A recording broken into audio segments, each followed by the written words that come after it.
Hey, Dad. What? Don't be mad. What did you do? You're probably going to get a call from school today. Why? What happened? What did you do? Well, I was standing in line to get my food in the cafeteria, and then I saw a big bowl of apples, and then there was a note in front of the apples, and it said, only take one. God is watching. So I go further down the line, and I see a big bowl of cookies, but no note, so I decided to write my own note, and it said, take all you want. God's watching the apples.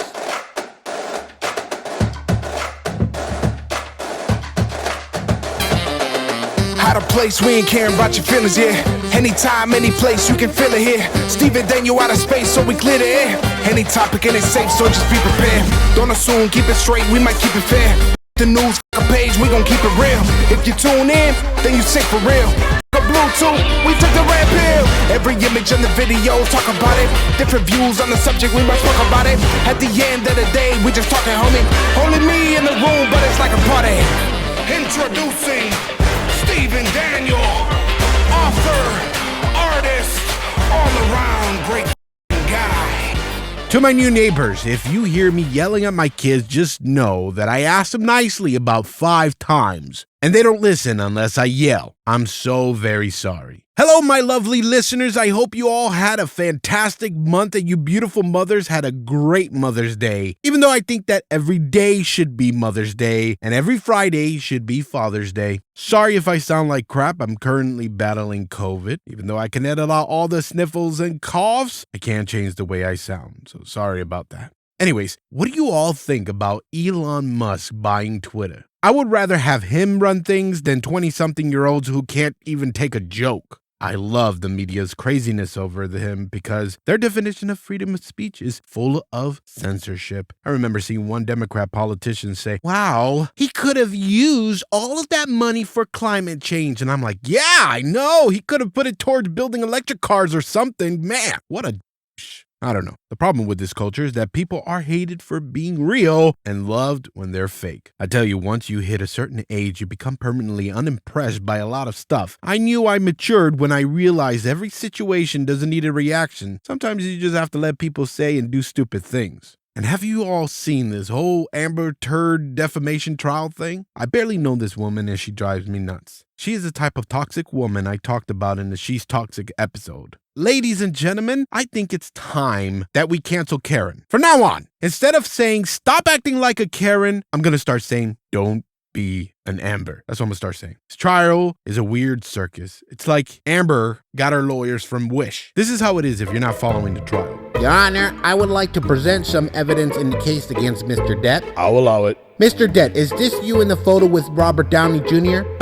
Yes. Hearsay! What? Hearsay! I'm answering your question. Hearsay! Mr. Det, can you please just answer the question? Yes, that's me with Iron Man. Hearsay, Your Honor! Mr. Det, can you please answer the question?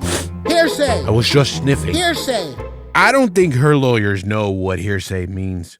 On a serious note, this trial is a shining light that a man can be a victim of abuse and domestic violence. The only people that are all the toxic women. They are the only ones who support Amber. Well, them and the media who were bought out by her PR peeps. But hey, what are you gonna do? We live in a society where people use a $1,500 phone to check food stamp balances. Staying on a serious topic, and I'm saying this as a father, any adult that needs to discuss sexuality to kindergartners is a predator, not a teacher. Yeah, I said it, and I don't care if I offend anyone. Me, I want to raise my children how I want to raise my children. However, I do believe in local collective democratic community. The community should come to a consensus on how they want their children raised. So if there's a town that wants all of their kids to learn all of this stuff, and it's cool with the whole community, parents and all, then no one should stop them. But when they try to hide this shit from the parents, that is when there's a problem. If you're a parent, who knows your child better than you do? Definitely not the teachers. So don't let those teachers mold them or try to teach them without your say. You mold them. It's your child. And speaking of children, this whole abortion thing is getting a little chaotic. I'm warning you folks that this is just going to get crazier. It's all planned chaos. How does a leak like that happen and then organized protests are ready to go next morning early with perfectly factory-made signs? Riots are coming back, I'm telling you. It's all about control. Because right now, those who are saying pro-choice has the power right now to make stuff happen, to protect abortions. But they won't. They will lie to you like the student debt forgiveness. They like power. They like telling you it's an old white man's fault. Listen to what Obama said in 2007 during his campaign. Well, the first thing I do as president is sign the Freedom of Choice Act. And now listen to him later on when he was president. Now, the Freedom of Choice Act is not my highest legislative priority.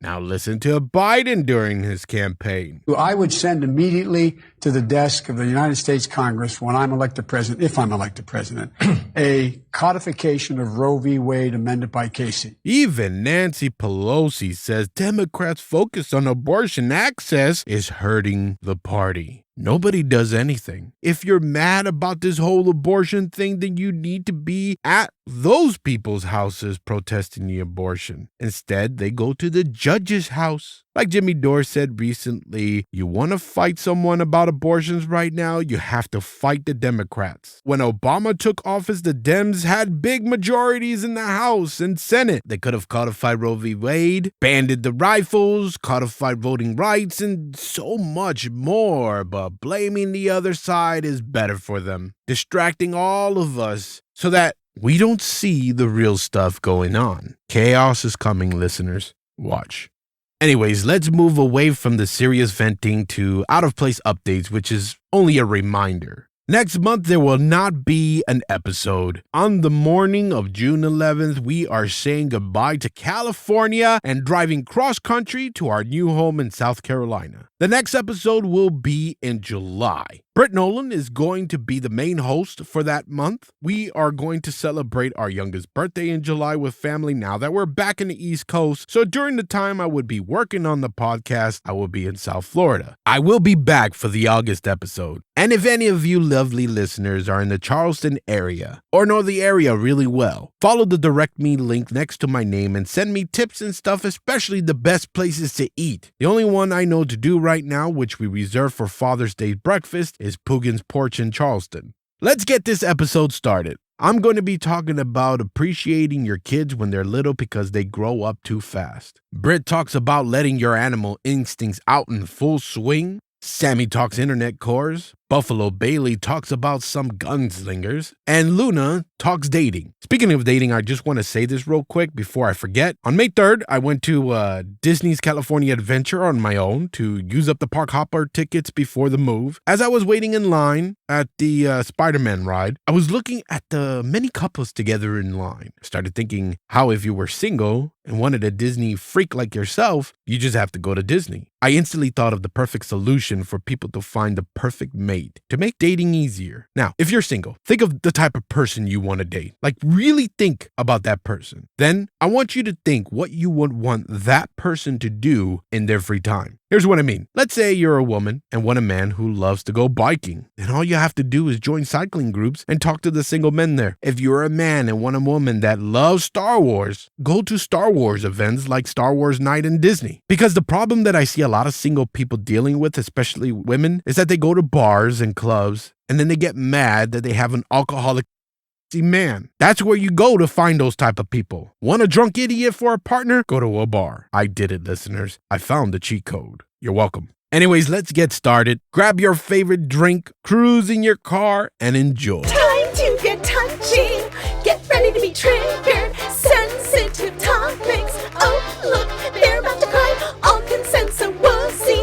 Nobody likes a snowflake. What is Steven's problem today? I'm talking to all the parents today. Parents who still have the little ones. My oldest turned 10 last month, double digits. The middle child grew so much this year that he is pretty much the same height as the oldest. My youngest is about to be done with kindergarten. Time is flying. Slowly, they have been getting rid of their toys, only keeping Lego stuff. Between all of their birthdays this year, they're all going to have their own Xboxes now. They're growing too fast. People always told me that kids grow in the blink of an eye. They were definitely not lying about that. I'll be at my desk and I'll look at my boys building amazing Lego sets. Realize that it's been a while since I had to cut anyone's food. Their cheeks are less round and their chin is more pointed. They can read. They can wipe their own butts. They can put their own shoes on. They can pour their own drinks. They can get their own snacks. It's a bittersweet feeling because as I am excited that they can do all of this on their own, the major phase of childhood is about to be gone forever. They're not little anymore. The next time I'll be dealing with small children is when my wife and I have grandchildren because I got snipped last year.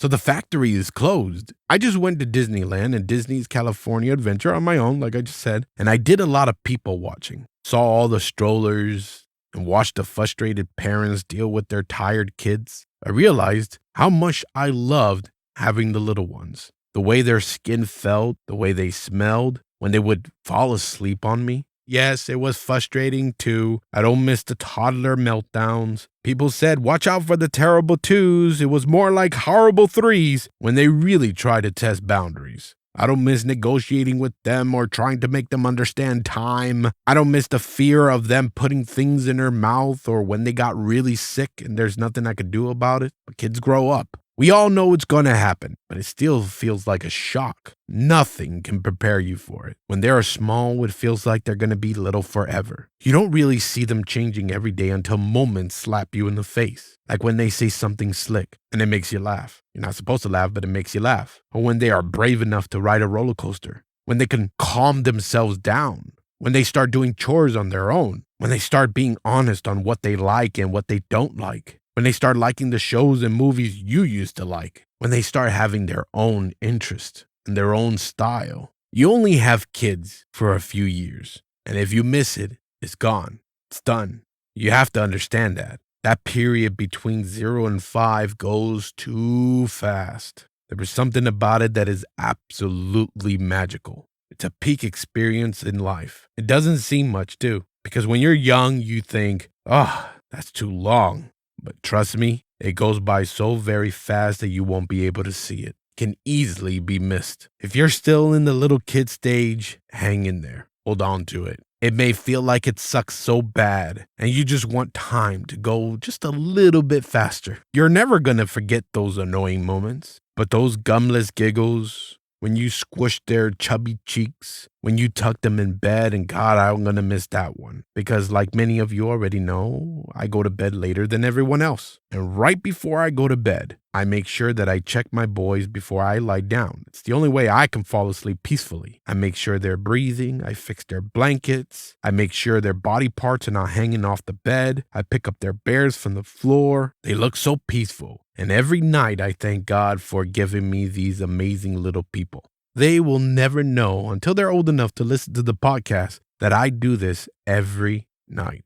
I don't want them to grow, but they will. I just have to go along for the ride and try my best to guide them through life while slowly letting them go. Starts with the babysitter, then saying bye to them on their first day at preschool or kindergarten. Then it's them abandoning playing with toys in favor of electronics. Then I know one day in the blink of an eye it will be time to say goodbye on their first day of college. Then they get married and start living their own life. Kids are different today. Society makes them move too fast. Kids don't seem to be kids anymore. I don't see boys playing with Hot Wheels as much. It's all about Fortnite and Among Us. Girls are not playing with Barbies as much. It's about TikTok and YouTube channels.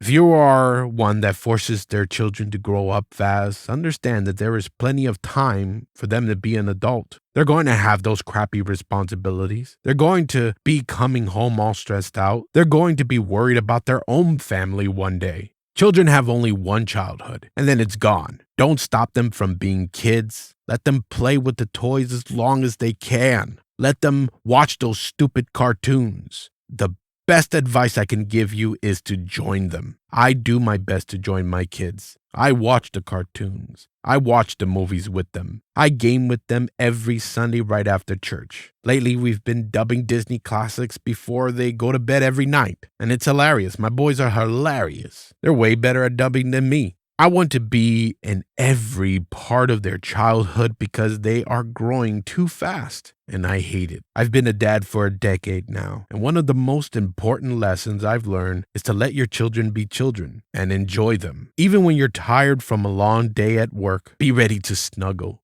be ready to laugh, be ready to read, be ready to listen, be ready to play. Make sure you give your children the attention to let them know that they are a priority in your life. Trust me, by enjoying your children, you will create a fantastic relationships for years to come. Now, what I'm about to say is not meant to bash my parents because as a father, I completely understand that they knew what they knew and they had to work hard to give us as much as they could. I do wish a little more time was spent on paying attention to the things that interest me. However, I do believe that I had to feel that way in order to be able to pay attention to my boys' interests. Now, my parents are wonderful grandparents, super in tuned. But all grandparents are like that. And you want to know why? It's their do-over. But I love it. I love how involved they are. It's very important because they need to be involved themselves. I truly think that grandparents, aunts, and uncles need to do it on their own. Because if they don't,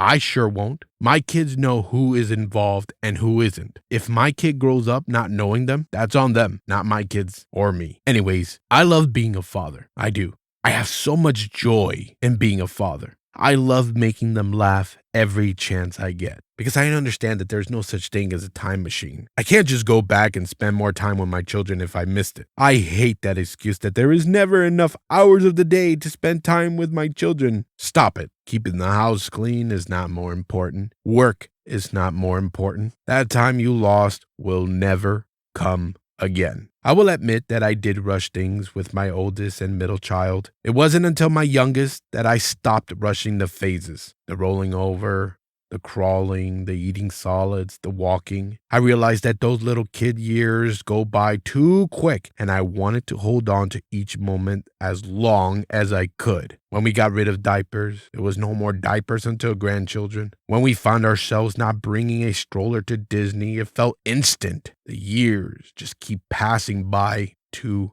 quickly. One of the huge things that I learned is to make myself smile. Do things that make me extremely happy because guess what? If you're happy, there is a really, really high chance that your children will be happy too. Be a big kid. Have fun playing games with your children. One thing my mom always says to me is that she doesn't care how old I am. I'm still the little boy who made her smile. Of course, before becoming a father, I just brushed it off. But now I say the same thing to my boys. And I'll continue to say it as they continue to grow. Because my oldest might be 10, but I still remember walking into his room and saying good morning and watching him smile, all gums and all, in the crib. It doesn't matter how old your children are. They can still enjoy life and have fun with you. You know, the day that you're in your deathbed, I can guarantee that you're not going to be wishing you made more money or had the top of the line cars or a mansion. You're going to wish you had more moments with your children, with your family. Push the pause button on your busy life and start enjoying your children. Find out what they enjoy and join them. They like gaming, game with them. They like painting, paint with them. They like building Legos, build with them. They like watching movies, watch movies with them. Make a thing out of it. And at the same time, let them know your hobbies and the things that you like. You like baking? Let them bake with you. To wrap it up, remember these 7 things. And I'm talking to the listeners who are parents to the little ones. 1. Learn to enjoy being a parent. 2. Cherish the little things. 3. Play with your children. 4. Laugh with your children. 5. Don't focus and dwell on the small, unimportant things. 6. Don't take life too seriously. 7. Have family time on a regular basis. Parenting will always be hard. It's easy to miss out on things. Listen to the cliche one more time. They are only little ones. Stop the chaos that life brings at the front door. Don't even let it in. Learn to be present and enjoy your children.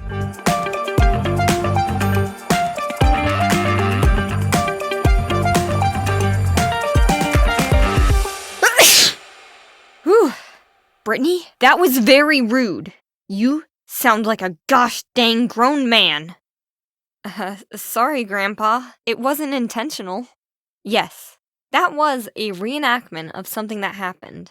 My grandpa made me feel like a dirtbag just for sneezing too loud, like I had real control over it. Yes, I did cover it up with my elbow, and no, I didn't aim the juices towards his face, but to him it was offensive. But why? I mean, After all, he did get upset for the news anchor just wearing a cast. How dare he come to work looking all unprofessional, showing his sports injury. I just want to normalize the things that are considered nasty. We pretend that these things, they don't exist. We excuse ourselves from being human.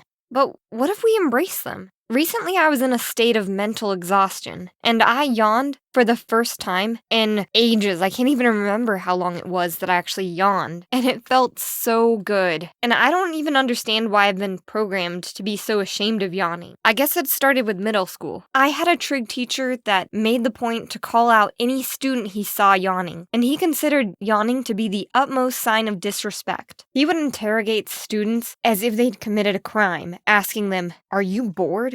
Do you have something to prove? This isn't a flippin' movie. Do people actually yawn because they're bored?" I'd consider this behavior pretty involuntary, although I never gave myself this credit. I was yawning in my mouth. I'd be like, keep my lips closed. And I never really felt like how good it feels to yawn till last week. It was so liberating. Also, a yawn, it's substantially less distracting than a teacher ranting about how yawns are rude. Babies know how to do this from birth. It's just a sign of being tired or maybe needing to get more oxygen.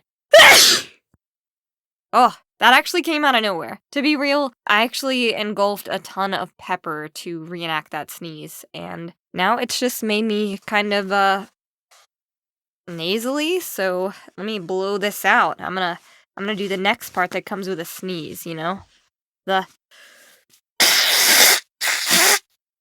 Ugh. Exciting.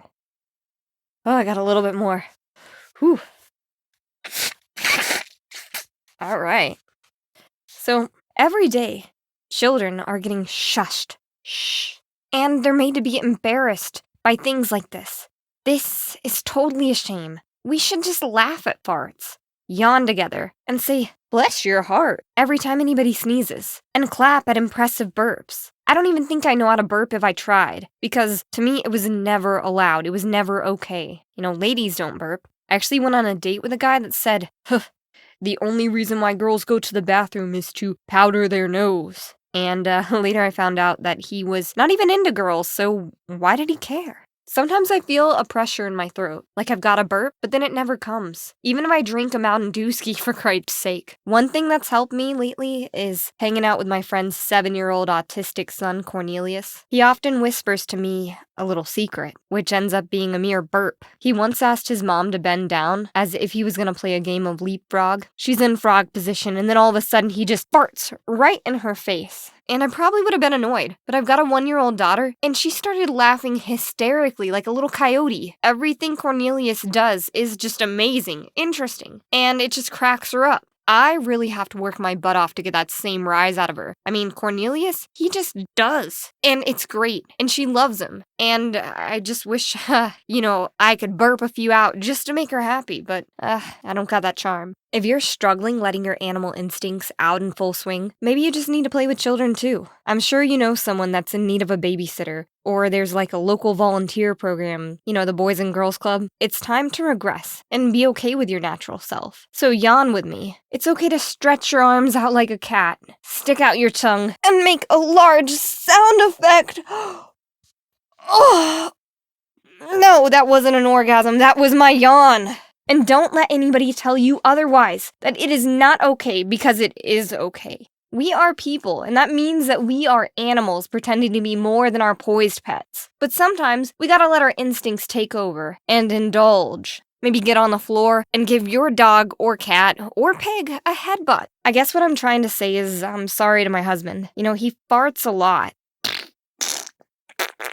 Noises like that, and a lot of times my response is just to give him the evil eye. I really need to get over it and not be so annoyed, especially if it doesn't smell bad, and if he's not aiming it at my face. When did farting stop being so funny, and all of a sudden seem so gross and something to scoff about? I'm not sure, but you know what? I'm gonna go load up on some cabbage and some beans, and then I'm gonna start a good old Dutch oven rebellion. Who's with me? We're gonna take on the world.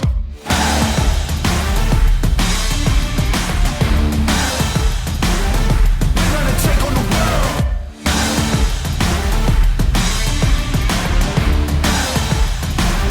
We're I'm Sammy, Sammy, the host of the Boombox, where we talk about music and their stories. Now, recently, I've seen a lot of people dive into the topic they call internet core. After taking a closer look, I found that most artists that make internet core music are indie musicians, and now you know I gotta talk about them. Never heard of it? Do you not know what it's like? Well, here is a pretty solid example. You remember your old computer in 2010 that had a CD reader and crashed when you tried to run Firefox? Yeah, that, but nostalgic and fun. Another example is a YouTube sensation called Ina. Ina, by Joel G, is a show about a character named Ina. In all of his videos regarding Ina, internet core music plays in the background while Ina and their friend Mooney go on missions, complete tasks, and bypass anomalies closely resembling things off of the internet. With most of the soundtrack being made by Graham Cartna and Oliver Buckland, a similar digital feel always lingers throughout not just the show, but the viewer's thoughts. I know I couldn't get those songs out of my head. It went on for weeks. Anyway, lots of the music in Ina is either commissioned, like Oliver Buckland's Hourglass Meadow, or found around the internet, like Graham Cartna's Temp album. Either way, whether it be an Hourglass Dog or a Tron, Ina is surely a good example of internet core and overall a pleasant change of pace if you're looking for some music that itches your brain just right. Ooh, looks like my time's up. Catch you next time on the Boombox. A cowboy's a man with guts and a horse. A cowgirl, strong-willed and independent. Have a tilt of your Stetson for ones who love the freedom of a wide-open range. You with the dusty jeans, dirty boots, and rough hairs. Turn off the radio, let the tailgate down. It's a Western life, and for me, it's all I need. Hi y'all, welcome back to another episode of High Noon. There isn't a more iconic scene in a Western film than a good old pistol duel, where the lawman and the outlaw meet at high noon to duke it out. That's what we'll be talking about today, the most dangerous gunslingers in the West. The first one we'll be talking about today is Ben Thompson. Now, he was a gambler, gunfighter, and sometimes lawman, who rubbed shoulders with some of the most prominent figures in the West. Now, he started his criminal career at the age of 17, where he stabbed and killed another gambler that he accused of cheating. Known to be lightning fast on the draw, he soon gained the reputation of a gunfighter after shooting 2 men on Christmas Eve of 1876. Wanting to escape this reputation, he took a job as city marshal of Austin, Texas. He was forced to resign when he killed a local theater owner named Jack Harris during an argument. Thompson himself was killed in 1884, alongside infamous gunfighter King Fisher,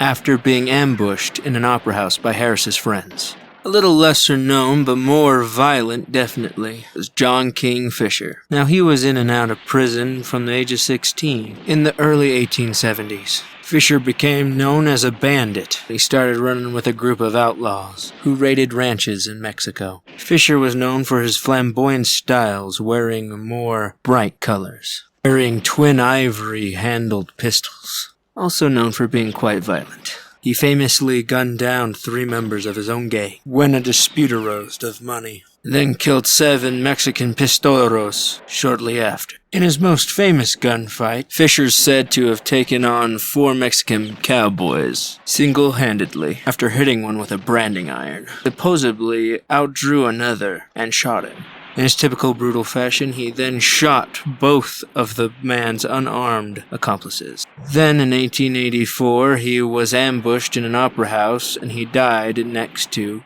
Ben Thompson. Now those were some crazy stories. We'll get back to them after this ad break. Does life have you down?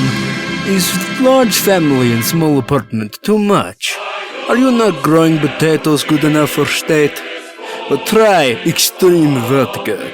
It is vodka filled with the lethal amount of caffeine. But we are Russian, we can handle it. Anyway, don't trust Extreme Vodka? Well, here you go. Russian stamp Soviet Union stamp of approval. There you have it. You break no law, you don't go to gulag. You can eat it with your borscht and live happy life with oversized family in tiny apartment. Anyway, this has been extreme vodka. Back to the gunslingers. Famed lawman Wyatt Earp. Probably one of the most storied figures in the Wild West, he was also known as a very accomplished gunslinger, who was greatly feared by the bandits of his time. Earp had a varied career, saw him travel to boom towns, like Wichita and Dodge City, and the lawless town of Tombstone to serve as a sheriff, and participate in some of the most legendary gunfights of all the 1800s. The most famous of these gunfights was undoubtedly at the OK Corral, which occurred in 1881, when Earp and his brother Morgan and Virgil and friend Doc Holliday confronted a group of cowboys who had recently been arrested for robbing a stagecoach. 3 of the cowboys were killed in the fight, and everyone except Wyatt was wounded. The gunfight caused a huge scandal, and friends of the cowboys soon retaliated by wounding one of his brothers and killing the other. Earp and Holliday then led a group of gunfighters on now what's known as their vendetta ride. Then they eventually killed several men connected to the murders before fleeing the territory. All told, Earp participated in many gunfights in his life, killing anywhere from 8 to 30 outlaws, depending on the source. And his exploits remain some of the most famous in the West. Now that was a crazy and intriguing story, but now our segment is coming to an end, so I wish all of you a good high noon.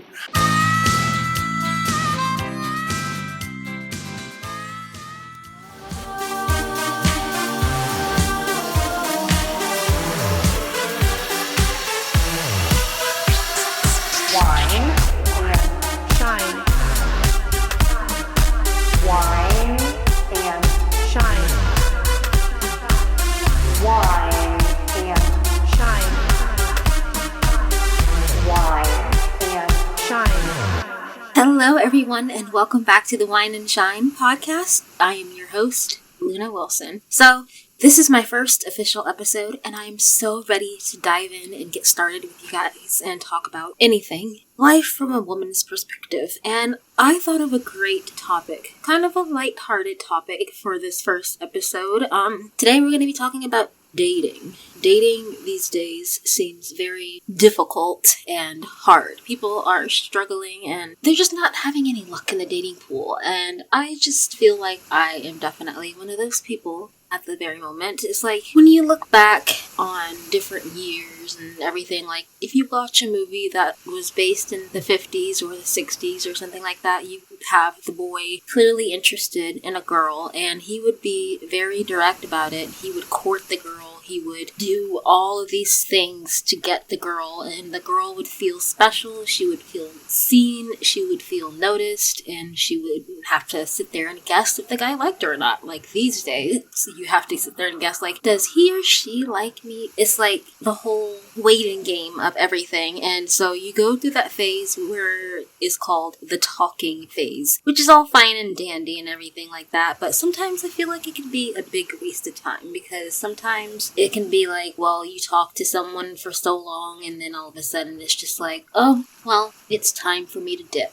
The reason why I'm bringing this up is because I feel like the dating scene definitely needs a change. I don't know if it's society, I don't know what it is, but my money is on society. I feel like a lot of people are being rushed into relationships and marriages especially, instead of taking their time to explore themselves, explore their sexuality, or, you know, explore like other relationships and stuff like that before they find the person that they want to settle down with. Because, believe it or not, it is important to find the right life partner. And as a woman, when you get on dating sites, especially Tinder, you always have those men who have those really cringy bios that say, oh, I'm 6'2", and you gotta have this, this, and that in order to be my girlfriend, or something like that, and you must do this, and you must do that. And, you know, I'm not bashing people about it. I don't give a because everybody has their own preferences, like I have my preferences. But I feel like sometimes people have too much of a high standard, and I know that's controversial, and I know that people want the best for themselves, but I feel like these days people just want to find perfection, and they want to find a perfin. What the f*** is a perfin? Yeah, okay, we'll go with perfin, y'all. That's a new slang word, perfin. They want to find their perfect person, and they want to be happy with them. And that's fine and dandy, but it's just like, okay, so you gotta have a supermodel body, you gotta have great hair, beautiful skin, or I don't know, something. Whatever checks off on a man's list of perfectionism into whatever it is that they're looking for. Like, I don't even know. It's just like, all I know is that Tinder is hands down one of the most funniest dating apps that I have ever been on. I don't really care too much about Tinder because I had a bad experience on there on multiple occasions, but dumb old me kept going back on there, and I'm like, why am I signing up for this app when I know it doesn't work? It doesn't work. There are some topics that I will get into about that in later episodes, but to keep the conversation light, I'm just going to talk about the hilarious dating and funny experiences that I've had on Tinder. I've had men message me and, they'll be like, well, hey baby, you're cute, nice smile, and then you're like, oh my god, wow. And so you message them back and you're like, oh, thank you, how are you, or something like that, and the conversation is normal up until a certain point, and then the guy's like, well, you want to meet up? And it's like, we've been talking for like 2 seconds, where do you want to meet? And they're like, at my house. I see on your Tinder profile you only live like 2 miles away from me, or something like that. And I'm like, no. And of course when you say that, they immediately, and I mean immediately, want to dip. They're like, okay, I'm gone. So I used to be really, really fragile about that. I used to be like a fragile and be like, oh, I'm so offended, I'm so sad. But now I'm like, you know what? I don't want to fuck you, okay? That's my choice. I don't want to fuck you. If I haven't met you in my entire life and I don't know you, I'm not gonna fuck you. But more power to the people who do Tinder hookups, but personally, I feel like that's a no-no. And it's just, no, Tinder is a hookup app. I had to learn that the hard way. Like, a lot of people would say, yeah, Tinder is a hookup app. And I feel like finding somebody on there to spend the rest of your life with is like a needle in a haystack. It's like, it doesn't come very often. You just really have to stay on there for however long and meet however many people in order to get to that person. And I just feel like with dating these days, people are afraid to commit. That's the problem that I'm seeing. Like, people are afraid to commit, people are afraid to be honest, people are afraid to just be their true, genuine selves. When I feel like being your genuine, true self is the best thing that you can be, period. Not just for dating, just in general. Just being your true, authentic self. And I feel like when we get into the dating game, we often lose ourselves into these fantasies of how we have to be and how we have to look and how we're perceived, instead of just finding someone who will accept us for who we are, flaws and all. Like, I once matched with a guy on Tinder, and I thought it was a universal match. I thought it was like fate or something like that. And then we met up in person, and of course, when you meet with a person in person, offline, from online, I mean, you kind of have this perception in your head, like, okay, they look like this on their pictures, but when you meet them in person, of course, you're like, no, this isn't gonna work out, I don't think we mesh well, and I think that's all fine and everything, but it's like, always listen to your gut instinct and just don't settle, because sometimes I feel like I really wish I could go back and undo some things, but then again, if I did, I wouldn't be the person that I am behind this microphone without those hard lessons. I just feel like that goes back to what I was talking about earlier about settling and stuff like that. I just don't think that people should settle for just anything, and I don't think that we should be pressured by society to, find a partner. I feel like it'll happen when it happens, and I don't know how it's gonna happen. I don't even know. It's something that's just rather unexplainable. It's like a lot of people say, when you know, and I just go along with that, and I just believe in that. And personally, I just feel like going on Tinder, it's quite a fun experience sometimes, because you get these people who you don't know if they're serious or not. It's like they say off-the-wall things, and so, like I mentioned before, I used to be really fragile about some stuff, and now I have finally grown a pair of lady balls, as my best friend would say, and I just usually say the most off-wall thing to a guy, and I just be like,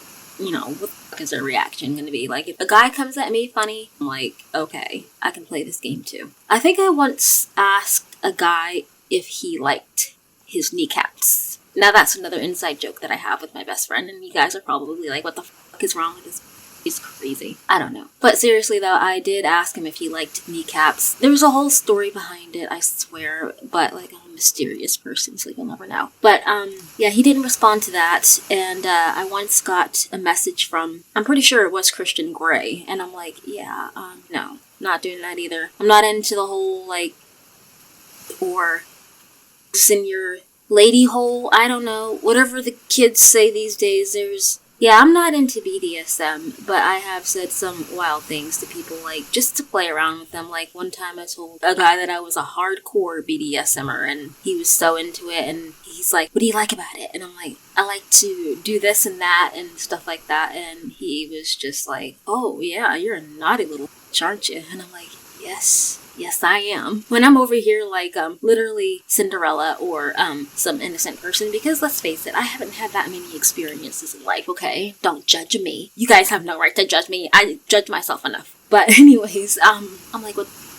And what is it with guys and pictures of them catching fish? It's like, what? Is that supposed to be attractive or something like that? Am I supposed to say, wow, that guy really knows how to go with fishing? Like, I don't understand. Like, it's really weird. But another thing that bothers me about the world of online dating is the safety aspect of everything. I hate to sound like your mother here, but be safe and be careful out there of who you meet and who you're talking to. And always make sure to meet in a public place. The guy that I met off Tinder before last summer, I met him at the park near my house. And the first red flag that I should have noticed about him is that when we were having a picnic in the park, he stole, and yes, you heard that correctly, he stole a cooler on his way to my house. And I was like, okay, and it had a whole bunch of alcohol and stuff in it, and we just sat there and drank it. Not gonna lie, the wine was pretty good, but I felt pretty dirty drinking it because it was somebody else's, and they were probably pretty damn pissed off and looking for their cooler full of alcohol. And I remember the second time I hung out with this man, and he came over to my house, and he brought over some, that seltzer beer that barely has any alcohol in it, like maybe like 5% at least, or 7 at the most, I guess. He drank so many of those, and he claimed that he was drunk. And he spent the night at my house, and I had to sleep in bed with a stranger. That was a little abnormal for me. But at that time, the person that I was in a very vulnerable place, a very lonely place, and I feel like that also plays into the whole dating thing is that nobody wants to be lonely, but never settle, especially when you see red flags from a person. Run. Like, just get out of there. Just don't do it. I mean, it's better to be alone and lonely than to be with the wrong person, or to be with a person who's just complete trash and treats you like garbage and doesn't respect you. The first sign of disrespect is a red flag. You really shouldn't have to deal with that, and I think that should be fair. And I just feel like this whole notion of being pressured by society to find love by a certain age is just ridiculous. And I think it gets people into a lot of trouble. And of course, people have their own minds and they can make up their own decisions and stuff like that. But I do feel like that's probably where a lot of the whole pressure comes from. But I just sometimes can't help but think or wish that, the dating scene was like the movies, where you would just meet a guy or a girl or whoever you're into, whoever your preference is in your love life, whoever you choose to love and fall in love with. I just wish it was like the movies, where that person would court you and treat you like a king or a queen or whatever. Just treat you nicely and decently, and you shouldn't have to beg for human decency at all. And I just feel like that is something that a lot of people are looking for, is somebody who treats them with respect, and that is exactly what we should strive for. But these days, it seems like with the dating thing, a lot of people are in a rush to get into a relationship just to have that relationship status and say, I'm not single anymore, I'm off the market, and I can finally breathe. But no, it doesn't work that way. Before I joined Tinder, I was engaged for about 3 years, or almost 3 years, and it was complete misery for me. I thought that person was going to be the person that I was going to marry. I thought that person was my soulmate and my best friend and everything, but looking back, it was a highly toxic relationship, and there were a lot of things that I wish that I had known then that I know now. And that's just a perfect example of, it's better to be alone than to be with the wrong person, than to be with somebody who compares you to other people or threatens to go find somebody else because they do certain things better than you. And yeah, this person used to really get on to me about, yes, I said that. This person would get mad at me because I didn't want to give. Yeah, I lost my virginity to this person. Why the not? I'm gonna say it. It's a podcast. Y'all can't see my face. And yes, I do say y'all a lot. I live in Texas, so don't judge me. But anyways, yes, I did lose my virginity to this person. And I don't regret that part because it was something that I wanted at the time. But I do wish sometimes that I had waited until I met somebody who was a lot more worthy of that kind of gift that I had to give somebody. And I honestly kind of got a little bit destroyed because if I were to get proposed to again, I hope that I would have the feelings of like the crying and the tears, just everything that happens when you get proposed to, that magical feeling that your body just gets filled with. I feel like that would be the ideal kind of thing to strive for. But now, currently, I am still in the dating scene, but I'm not really as, observant as I used to be. Now I'm kind of, just going with the flow. Being open to new experiences and meeting new people, I think that's probably the best way to go about it. But then again, sometimes I feel like people are meant to find people online, or sometimes people are meant to find people in real life. I don't know, but I feel like I'm one of those people who, no matter what I do, online dating will always be a bust for me because I'm just not made for that. And I think that's perfectly fine and is perfectly okay. Recently, I have met somebody in real life that I am interested in, and I don't know what's going to happen from this point on, but all I know is that it's definitely exciting, and I feel like a 12-year-old girl again because, the whole, schoolgirl crush and stuff like that. It's just a really, really fun feeling, and when you let go of that notion of feeling like you have to do this by the age of 30, and by the way, disclaimer, 30 isn't the end of your life, it's just 30, y'all. But anyways, I just feel like once you finally just break that stigma, or whatever you want to call it, and just live your life on your own terms, things are better that way. To be honest with you, it's like you're on your own time, or whatever you want to call it, or whatever it is that you believe in. And this is something that I'm definitely wanting to talk about more, is what people's beliefs are and everything when it comes to love and relationships, because I know that people have different definitions of what love is, and I think that's what the most beautiful thing about love is that when you ask somebody that question, or you ask various people that question, their answers are so different, and it's just really, really fun and really, really exciting to hear. I just feel like I had to ramble about the whole dating scene and stuff like that, but I just feel like it's really hard these days to find somebody who is genuine and honest, and somebody who wants to spend time with you instead of being a canoe and wasting your time. And yes, canoe is a funny word. I really wish that I was the one who thought of this word, but shout out to Lady Hamner for coining that phrase. Canoe. Awesome. It's my favorite word to use, but that's pretty much all of my rant about dating. But yes, this has been the first episode of the Wine and Shine podcast, and I am your host, Lauren Wilson, or Luna Wilson, either or. I do go by 2 names, so you can either call me Luna or Lauren. But for now, I'm going to say goodbye, and I will see you guys in the next podcast. I really hope that you guys enjoyed this episode. I know that I was kind of all over the place, but I am still highly nervous about all of this stuff, but I promise that I will continue to get better and work through it. But I will see you guys next time, and remember to have a glass of wine and keep on shining.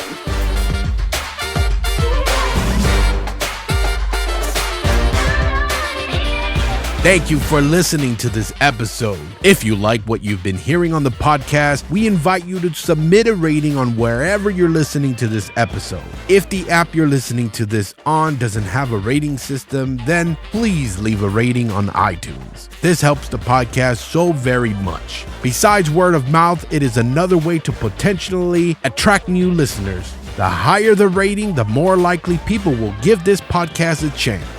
So please make sure you rate us everywhere you listen to Out of Place. Please also show some love to our wonderful hosts. If you want to contact them, click the link right next to their name.